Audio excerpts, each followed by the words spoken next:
ನಮಸ್ತೆ ಫ್ರೆಂಡ್ಸ್, ನಾನಿವತ್ತು ಬೆಂಡೆಕಾಯಿ ಪಲ್ಯ ಯಾವ ರೀತಿ ಮಾಡೋದು ಅಂತ ತೋರಿಸ್ತಾ ಇದ್ದೀನಿ. ತುಂಬಾ ರುಚಿಯಾಗಿರುತ್ತೆ, ತುಂಬಾ ಸಖತ್ತಾಗಿರುತ್ತೆ ಅಂತಲೇ ಹೇಳ್ಬೋದು. ಯಾವ ರೀತಿ ಮಾಡೋದು ಅಂತ ನೋಡೋಣ ಬನ್ನಿ.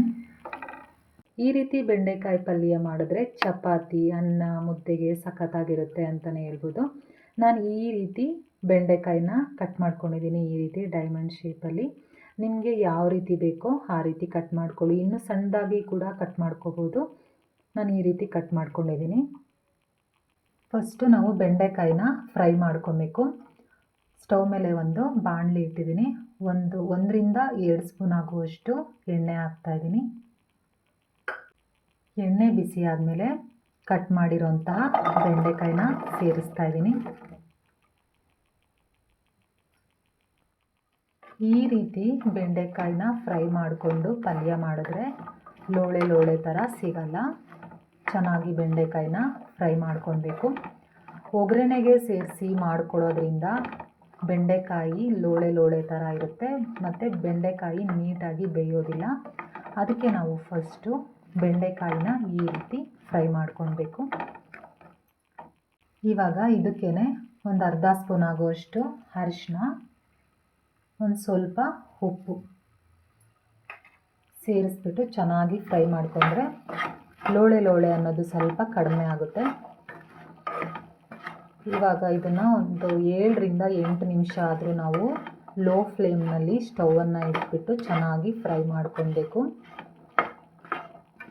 ಬೆಂಡೆಕಾಯಿನ ಎಷ್ಟು ಚೆನ್ನಾಗಿ ಫ್ರೈ ಮಾಡಿಕೊಂಡು ಪಲ್ಯ ಮಾಡ್ತೀವೋ ಅಷ್ಟು ರುಚಿಯಾಗಿರುತ್ತೆ ಮತ್ತು ಲೋಳೆ ಥರನೂ ಇರಲ್ಲ. ಯಾರಿಗೆಲ್ಲ ಬೆಂಡೆಕಾಯಿ ಪಲ್ಯ ಮಾಡೋದಕ್ಕೆ ಬರಲ್ಲ, ಈ ವಿಡಿಯೋನ ನೋಡಿ ಬೆಂಡೆಕಾಯಿ ಪಲ್ಯನ ಮಾಡ್ಕೊಳ್ಳಿ. ನೀವಂತೂ ಪಕ್ಕಾ ಫಿದಾ ಆಗಿಬಿಡ್ತೀರ ಈ ಬೆಂಡೆಕಾಯಿ ಪಲ್ಯಕ್ಕೆ, ಅಷ್ಟು ರುಚಿಯಾಗಿರುತ್ತೆ. ಈ ಬೆಂಡೆಕಾಯಿ ಪಲ್ಯ ಚಪಾತಿಗಂತೂ ಸೂಪರಾಗಿರುತ್ತೆ ಮತ್ತು ಅನ್ನಕ್ಕೆ, ಮುದ್ದೆಗೆಲ್ಲ ಸೈಡ್ ಇಟ್ಕೊಂಡು ತಿನ್ಬೋದು, ತುಂಬಾ ಚೆನ್ನಾಗಿರುತ್ತೆ. ಇವಾಗ ಇದಕ್ಕೆ ಒಂದು ಲಿಂಟನ್ನು ಕ್ಲೋಸ್ ಮಾಡಿ ಒಂದು 5-6 ನಿಮಿಷನಾದರೂ ಚೆನ್ನಾಗಿ ಫ್ರೈ ಮಾಡ್ಕೊಳ್ಳೋಣ. ಲಿಂಟನ್ನು ಕ್ಲೋಸ್ ಮಾಡಿ ಆವಾಗವಾಗ ಮಧ್ಯದಲ್ಲಿ ಲಿಂಟನ್ನು ತೆಗೆದು ಒಂದು ಸ್ವಲ್ಪ ಕೈ ಆಡಿಸ್ಕೋಬೇಕು. ಬೆಂಡೆಕಾಯಿ ಆವಾಗ ನೀಟಾಗಿ ಚೆನ್ನಾಗಿ ಫ್ರೈ ಆಗುತ್ತೆ. ಇವಾಗ ಒಂದು ಲಿಂಟನ್ನು ಕ್ಲೋಸ್ ಮಾಡಿ ಒಂದು 2 ನಿಮಿಷ ಹಾಗೆ ಬಿಡೋಣ.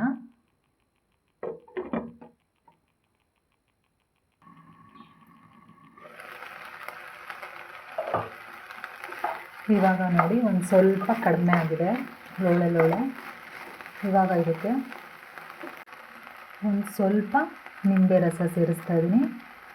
ನಿಂಬೆ ರಸ ಸೇರಿಸ್ಬಿಟ್ಟು ಫ್ರೈ ಮಾಡಿಕೊಂಡ್ರೆ ಸ್ವಲ್ಪ ಲೋಳೆ ಅಂಶ ಕಡಿಮೆ ಆಗುತ್ತೆ.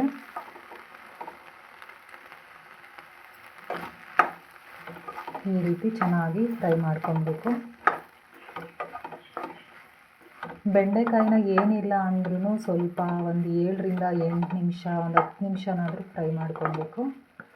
ಆವಾಗ ಚೆನ್ನಾಗಿ ಫ್ರೈ ಆಗುತ್ತೆ, ಬೆಂಡೆಕಾಯಿ ಕೂಡ ಸಾಫ್ಟಾಗಿ ಬೇಯುತ್ತೆ. ನಿಂಬೆ ರಸನ ಸೇರಿಸಿ ಮತ್ತೆ ಒಂದು ಲಿಂಟನ್ನು ಕ್ಲೋಸ್ ಮಾಡೋಣ. ಕ್ಲೋಸ್ ಮಾಡಿ ಒಂದು 2-3 ನಿಮಿಷ ಬೇಯಿಸ್ಕೊಳ್ಳೋಣ. ನೋಡ್ತಾ ಇರ್ಬೋದು ನೀವು, ಬೆಂಡೆಕಾಯಿ ನೀಟಾಗಿ ಫ್ರೈ ಆಗಿದೆ, ಲೋಳೆ ಅನ್ನೋದು ಸ್ವಲ್ಪನೂ ಇಲ್ಲ. ನೋಡ್ತಾ ಇರ್ಬೋದು ನೀವು. ಇವಾಗ ಬೆಂಡೆಕಾಯಿ ಫ್ರೈ ಆಗಿದೆ, ಇದನ್ನು ಒಂದು ಬೌಲ್ಗೆ ಎತ್ತಿಟ್ಕೊಳ್ಳೋಣ. ಈ ರೀತಿ ಒಂದು ಸಲ ಬೆಂಡೆಕಾಯಿ ಪಲ್ಯನ ಮಾಡ್ಕೊಳ್ಳಿ, ತುಂಬ ರುಚಿಯಾಗಿರುತ್ತೆ. ಈಗ ಬೆಂಡೆಕಾಯಿ ಪಲ್ಯಕ್ಕೆ ಒಗ್ಗರಣೆ ಮಾಡ್ಕೊಳ್ಳೋಣ. ಅದೇ ಪ್ಯಾನ್ಗೆ ಸ್ವಲ್ಪ ಎಣ್ಣೆ ಹಾಕ್ತಾಯಿದ್ದೀನಿ. ಎಣ್ಣೆ ಬಿಸಿ ಆದಮೇಲೆ ಸಾಸಿವೆ ಹಾಕ್ತಾಯಿದ್ದೀನಿ. ಸಾಸಿವೆ ಚಟಪಟ ಅಂತ ಸಿಡಿದ್ಮೇಲೆ ಒಂದು ಅರ್ಧ ಸ್ಪೂನಷ್ಟು ಜೀರಿಗೆ ಹಾಕ್ತಾಯಿದ್ದೀನಿ. ಕರಿಬೇವನ್ನು ಕೂಡ ಸೇರಿಸ್ತಾ ಇದ್ದೀನಿ.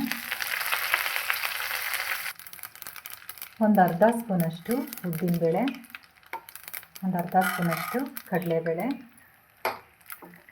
ಇದನ್ನು ಸ್ವಲ್ಪ ಚೆನ್ನಾಗಿ ಫ್ರೈ ಮಾಡ್ಕೊಳ್ಳೋಣ. ಇದು ಚೆನ್ನಾಗಿ ಫ್ರೈ ಆದಮೇಲೆ ಕಟ್ ಮಾಡಿರುವಂತಹ ಒಂದು ದೊಡ್ಡ ಮೀಡಿಯಮ್ ಸೈಜ್ ಈರುಳ್ಳಿನ ಹಾಕ್ತಾಯಿದ್ದೀನಿ. ಹಾಗೆ ಒಂದು ಟೊಮೆಟೊ ಕೂಡ ಸೇರಿಸ್ತಾ ಇದ್ದೀನಿ.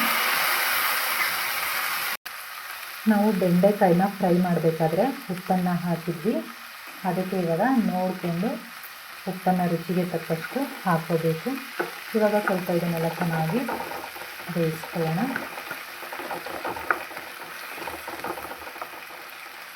ಇವಾಗ ಇದಕ್ಕೆ ಮಸಾಲೆ ಹಾಕೋಣ. ಸ್ವಲ್ಪ ಅರಿಶಿನ, ಒಂದು 1/4 ಸ್ಪೂನಷ್ಟು, ಒಂದು ಸ್ವಲ್ಪ ಧನಿಯಾ ಪುಡಿ, ಖಾರಕ್ಕೆ ಎಷ್ಟು ಬೇಕೋ ಅಷ್ಟು ರೆಡ್ ಚಿಲ್ಲಿ ಪೌಡರ್ನ ಹಾಕ್ತಾಯಿದ್ದೀನಿ.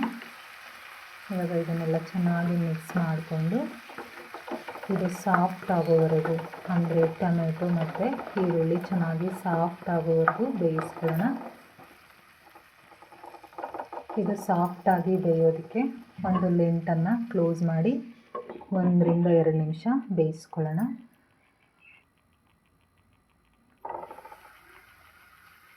ಟೊಮೆಟೊ ಮತ್ತು ಈರುಳ್ಳಿ ಚೆನ್ನಾಗಿ ಫ್ರೈ ಆಗಿದೆ, ನೋಡ್ತಾ ಇರ್ಬೋದು ನೀವು, ಸಾಫ್ಟಾಗಿ ಬೆಂದಿದೆ. ಇವಾಗ ಇದಕ್ಕೇ ನಾವು ಮೊದಲೇ ಫ್ರೈ ಮಾಡಿಟ್ಕೊಂಡಿರುವಂತಹ ಬೆಂಡೆಕಾಯಿನ ಸೇರಿಸ್ಕೊತಾ ಇದ್ದೀನಿ. ಬೆಂಡೆಕಾಯಿನ ಸೇರಿಸಿ ಸ್ವಲ್ಪ ಚೆನ್ನಾಗಿ ಮಿಕ್ಸ್ ಮಾಡ್ಕೊಳ್ಳೋಣ. ಈ ರೀತಿ ಬೆಂಡೆಕಾಯಿ ಪಲ್ಯ ಯಾರಿಗಿಷ್ಟ ಇಲ್ವೋ ಈ ರೀತಿ ಒಂದು ಸಲ ಬೆಂಡೆಕಾಯಿ ಪಲ್ಯ ಮಾಡ್ಕೊಳ್ಳಿ, ತುಂಬಾ ಚೆನ್ನಾಗಿರುತ್ತೆ. ಇಷ್ಟ ಇಲ್ಲದೆ ಇರೋರು ಕೂಡ ಇಷ್ಟಪಟ್ಟು ತಿಂತೀರ. ಮಕ್ಕಳಿಂದ ದೊಡ್ಡೋರವರೆಗೂ ಕೂಡ ಎಲ್ಲರಿಗೂ ಇಷ್ಟ ಆಗುವಂಥ ಬೆಂಡೆಕಾಯಿ ರೆಸಿಪಿ ಇದು. ನಿಮಗೆಲ್ಲ ಈ ಬೆಂಡೆಕಾಯಿ ಪಲ್ಯ ಇಷ್ಟ ಆಗಿದೆ ಅಂತ ಅಂದ್ಕೊತೀನಿ. ಇಷ್ಟ ಆಗಿದರೆ ನನ್ನ ಚಾನಲ್ಗೆ ಸಬ್ಸ್ಕ್ರೈಬ್ ಆಗಿ, ಕಮೆಂಟ್ ಮಾಡಿ, ಶೇರ್ ಮಾಡಿ, ಲೈಕ್ ಮಾಡಿ, ನಿಮ್ಮ ಫ್ಯಾಮಿಲಿ ಫ್ರೆಂಡ್ಸ್ ಜೊತೆ ಕೂಡ ಶೇರ್ ಮಾಡ್ಕೊಳ್ಳಿ. ಇವಾಗ ಇದನ್ನೆಲ್ಲ ಚೆನ್ನಾಗಿ ಮಿಕ್ಸ್ ಮಾಡ್ಕೊಂಡಾದಮೇಲೆ ಸ್ವಲ್ಪ ತೆಂಗಿನಕಾಯಿ ತುರಿನ ಸೇರಿಸ್ತಾ ಇದ್ದೀನಿ, ಸ್ವಲ್ಪ ಕೊತ್ತಂಬರಿ ಸೊಪ್ಪನ್ನು ಸೇರಿಸ್ತಾ ಇದ್ದೀನಿ. ಇದನ್ನ ಚೆನ್ನಾಗಿ ಮಿಕ್ಸ್ ಮಾಡ್ಕೊಳ್ಳೋಣ. ನಾನು ಆಗಲೇ ಹೇಳ್ದಂಗೆ ಇದು ಚಪಾತಿಗೆ ಅಂತೂ ಸಖತ್ತಾಗಿರುತ್ತೆ. ಮುದ್ದೆ ಸಾಂಬಾರು ಜೊತೆಗೆ ಸೈಡಾಗಿ ತಿನ್ಬೋದು, ಅನ್ನಕ್ಕೂ ಕೂಡ ನೆಂಚ್ಕೊಂಡು ತಿನ್ಬೋದು. ತುಂಬಾ ಈಸಿಯಾಗಿ ಒಂದು 20 ನಿಮಿಷದಲ್ಲೇ ಬೆಂಡೆಕಾಯಿ ಪಲ್ಯ ರೆಡಿನೇ ಆಗೋಗ್ಬಿಡುತ್ತೆ ಫ್ರೆಂಡ್ಸ್. ನೋಡಿದ್ರಲ್ಲ ಫ್ರೆಂಡ್ಸ್, ನಾನು ಯಾವ ರೀತಿ ನಿಮಗೆ ಬೆಂಡೆಕಾಯಿ ಪಲ್ಯನ ಮಾಡಿ ತೋರಿಸ್ದೆ ಅಂತ. ನೀವು ನೋಡ್ತಾ ಇರ್ಬೋದು, ಬೆಂಡೆಕಾಯಲ್ಲಿ ಒಂಚೂರು ಲೋಳೆ ಲೋಳೆ ಅನ್ನೋದೇ ಇಲ್ಲ. ಈ ರೀತಿ ಈ ವಿಧಾನದಲ್ಲಿ ಮಾಡಿಕೊಂಡ್ರೆ ಬೆಂಡೆಕಾಯಿ ಪಲ್ಯ ಅಂತೂ ಸಖತ್ತಾಗಿರುತ್ತೆ ಅಂತಲೇ ಹೇಳ್ಬೋದು. ನೀವು ಒಂದು ಸಲ ಟ್ರೈ ಮಾಡಿ, ನನಗೆ ಇದೇ ರೀತಿ ಸಪೋರ್ಟ್ ಮಾಡಿ. ಮತ್ತೆ ಸಿಗ್ತೀನಿ ಮತ್ತೊಂದು ಈಸಿಯಾದ ರೆಸಿಪಿಯೊಂದಿಗೆ. ಅಲ್ಲಿವರೆಗೂ ನಮಸ್ಕಾರ.